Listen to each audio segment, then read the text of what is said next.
यं प्रव्रजन्तमनुपेतमपेतकृत्यम्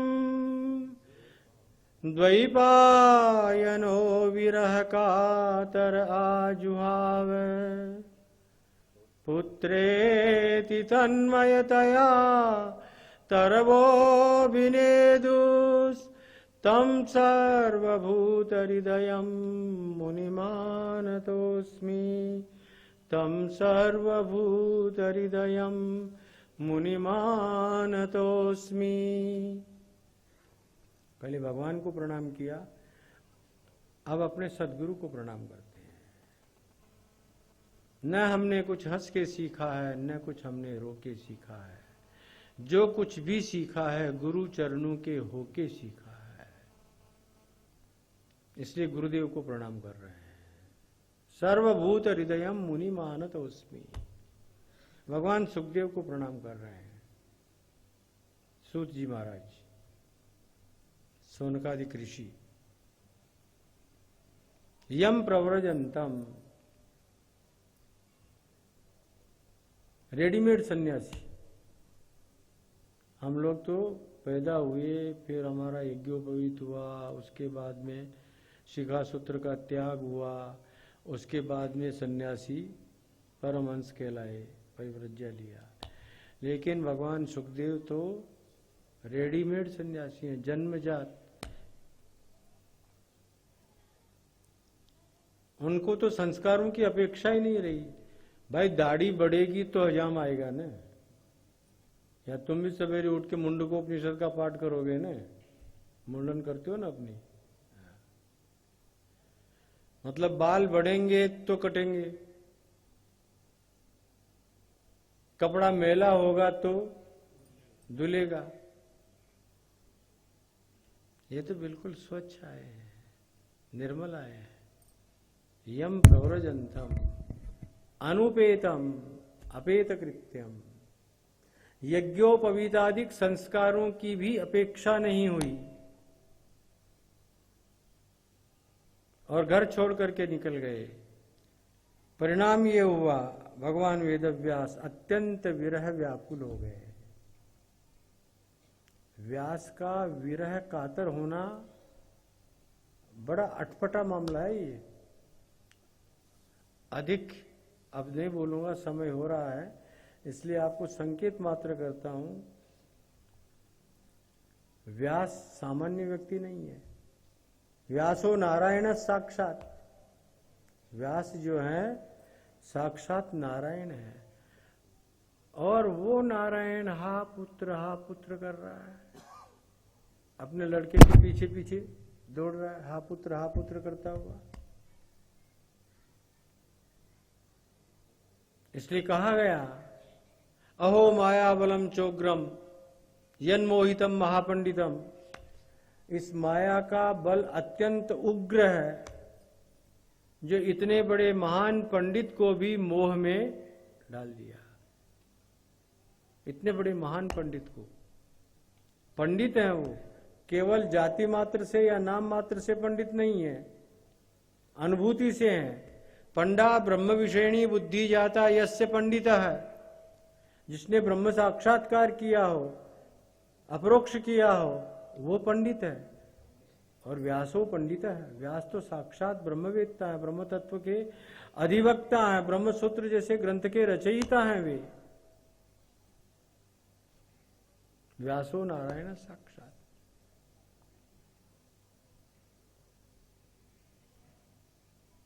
अष्टादश पुराणानाम च कर्ता महाभारतस्य च। 18 पुराणों के कर्ता हैं, महाभारत के कर्ता हैं, अष्टादश पर्ववान महाभारत के रचयिता हैं। ऐसे पंडित, ऐसे विद्वान, वो भी सुखदेव के पीछे हा पुत्र करते हुए दौड़ पड़े। बात क्या होती है नारायण, अगर कोई चीज बड़ी दुर्लभता से मिलती है और वो हाथ से छिटक जाती है ना, तो आदमी परेशान होता है ना। भाई छोकरा नहीं हो रहा है तुमको, अच्छा छोकरा की बात जाने दो ना, 100 का नोट नहीं मिला, किसी को नहीं देखा होगा, अब 2000 का समझ लो, 10,000 का समझ लो।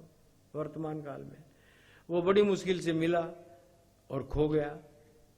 तो जिसका खोया होगा उससे पूछो, कैसा लगेगा उसको? लगेगा कि नहीं? कष्ट होगा कि नहीं? तो यहां तो पुत्र नहीं हो रहा था पहले तो व्यास जी महाराज को, एक तो हुआ, महा मुश्किल से हुआ, और वो होते ही घर छोड़ के बाहर निकल जाए तो बाप को कैसा लगेगा? इसीलिए विरह कातर, कातर हो गए, कायल हो गए, घायल हो गए, और पुत्रेति तन्मयतया। लेकिन किस पुत्र के पीछे ये मोह कर रहे हैं? जो ब्रह्मवेत्ता है, साक्षात परमहंस है। बहुत प्यारा शब्द का प्रयोग हुआ है नारायण यहां पर, जो संस्कृतज्ञ होंगे उनको समझ में आएगी मेरी बात। सर्वभूत हृदयम मुनि मानतोस्मि, समझना इस बात को। सुखदेव कैसे हैं? सर्वभूत हृदय है। सर्वभूत हृदय का मतलब क्या हुआ? सर्वासाम भूतानाम हृत अयते विजानाति सर्वभूत हृदय तम सर्वभूत हृदयम। संपूर्ण भूत मात्र को, प्राणी मात्र को जो साक्षात्कार किए हुए हैं, जान रहे हैं, समझ रहे हैं, उसका नाम सर्वभूत हृदय है। दूसरा, सर्वभूतानाम हृत अयते नियमयति इति सर्वभूत हृदय है। जो सभी भूतों के हृदय में बैठ करके और अपनी इच्छा के अनुसार उनसे कार्य करवा सके, उसका नाम। अब यहां देखिए, वृक्षों के अंदर बैठ गए जाकर के। सुखदेव कहां बैठ गए? वृक्षों के अंतस में बैठ गए। वृक्ष जड़ नहीं है नारायण,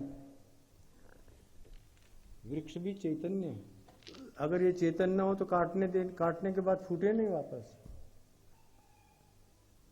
वो जो वृक्ष हैं, उन वृक्षों के अंदर जाकर के बैठ गए और उन वृक्षों के माध्यम से अपनी बात बुलवा रहे हैं। और उधर व्यास बोल रहे हैं हा पुत्र, और इधर से ये वृक्ष बोल रहे हैं हा पुत्र, हा पुत्र। कौन बोल रहे हैं? वृक्ष। झाड़ू बोली रिया जी, वृक्ष बोल रहे हैं हा पुत्र, हा पुत्र।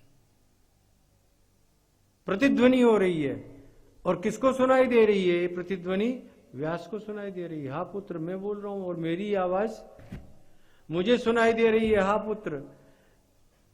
और वहां वृक्षों के बीच में बैठे हुए बोल रहे हैं सुखदेव, हे व्यास, क्या हा पुत्र कर रहे हो?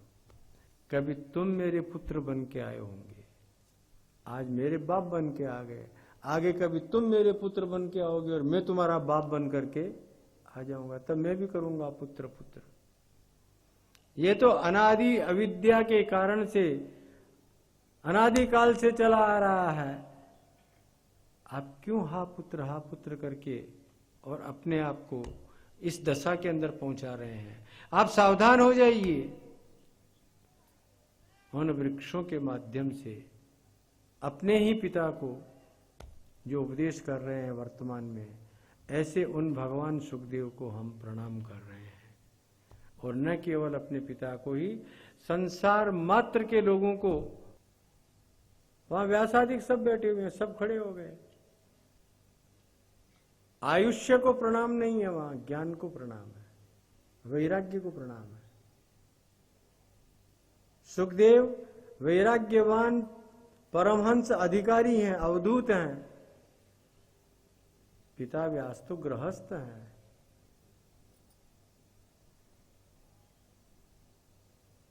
इसलिए हमारे यहां सन्यास लेने के बाद में माता को प्रणाम करने का विधान तो है। हम सन्यासी लोग अपनी माँ को प्रणाम करते हैं, बाप को नहीं करते। बाप हमको करता है, लेकिन माँ को हम प्रणाम करते हैं। और वैसे भी माता तो माता ही होती है नारायण। अस्तु तम सर्वभूत हृदयम मुनि मानतोस्मि। ऐसे उन मुनि भगवान सुखदेव। मुनि शब्द का अर्थ हमारे श्रीधर स्वामी ने भी और वंशीधर स्वामी ने तो कमाल ही किया है। वो कहते हैं मंतारः वेद शास्त्र तत्वावगंतारः। जो वेद शास्त्र के तत्व को अपने अंतस में उतार लिए हैं, जान लिए हैं, समझ लिए हैं, मान लिए हैं, स्वीकार कर लिए हैं, और तदनुरूप जो अपना आचरण कर रहे हैं, उस व्यक्ति का नाम मुनि होता है। उसको क्या बोलेंगे? मुनि कहेंगे। एक और भी प्यारा अर्थ किया उन्होंने, मननात् मुनि। जो अत्यंत मननशील है, चिंतनशील है, वो भी मुनि होता है। ऐसे उन मुनि भगवान सुखदेव को आनतोस्मि हम प्रणाम करते हैं।